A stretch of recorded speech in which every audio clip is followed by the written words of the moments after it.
Hey everybody, glad to have you back again for one of our mini messages. We hope that your family is well, that you're doing good, and that you don't have too much cabin fever at this point as we still dealing with social distancing and all these things. So we're coming back with another one of our mini messages today. We hope that you're enjoying these. I've been getting a lot of comments on them and people messaging me and stuff, so I really appreciate you guys. Looking forward to hearing some of these every day. Well, I want to continue today in Genesis chapter 14, talking about Melchizedek. This is one of the more interesting guys that I find in the entirety of the Old Testament, because a lot is not necessarily known about him. He appears on the stage for just a moment, then he disappears. And he's again talked about in the book of Hebrews, which we'll talk about this week as we go through a little bit about him.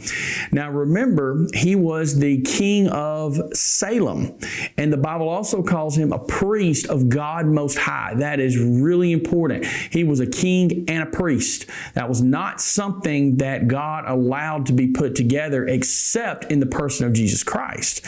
He comes across Abraham after he has defeated the armies of the kings that had attacked Sodom, and he's recovered Lot, and now he gets in front of Melchizedek and he gives him a tenth of all that he has. The Bible also tells us that Melchizedek blessed both Abram and God. So this is really interesting stuff. Another thing that happens is he brings out bread and wine. So Melchizedek serves Abraham in this way. And for me, this is really interesting because it's almost a foreshadowing a little bit of the Lord's Supper. A lot of things about Melchizedek remind you about Christ. Him being a priest and a king, him talking about being a priest of the Most High God. It's just fascinating when I look at these things. Another really interesting thing to think about in this is he blesses Abraham. Now that's really interesting because Abraham, the greater always blesses the lesser.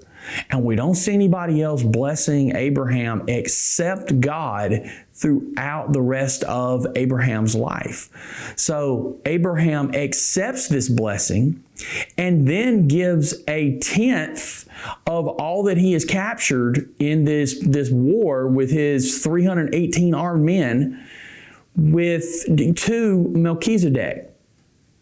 He tithed to him. We're commanded to tithe to God. So I find so many interesting things in this. In Psalm 110, verse 4, it talks about that the priesthood of the Messiah, because remember, Psalm is Old Testament, so we're looking forward to Jesus. The priesthood of the Messiah is a priesthood according to the order of Melchizedek, as opposed to the order of Aaron. So the founder of a priestly order was always who it was named after. So there was the Aaronic priesthood under Aaron, who was the first high priest or chief priest under the leadership of Moses when the people left Egypt during the Exodus. But here it says the Messiah will be in the order of Melchizedek. Then you come to Hebrews chapter 7, and Melchizedek's identified. Listen to what verses 1 and 2 says. It says, Melchizedek was king of the city of Salem and also a priest of God Most High. When Abraham was returning home after winning a great battle against the kings, Melchizedek met him and blessed him. Then Abraham took a tenth of all he had captured in battle and gave it to Melchizedek. The name Melchizedek means king of righteousness, and king of Salem means king of peace. So he is the king of peace, and he is the king of righteousness. So I'm going to stop right there, and we're going to pick up tomorrow and talk a little bit about this idea of him being this king of righteousness and king of peace. Have a blessed day.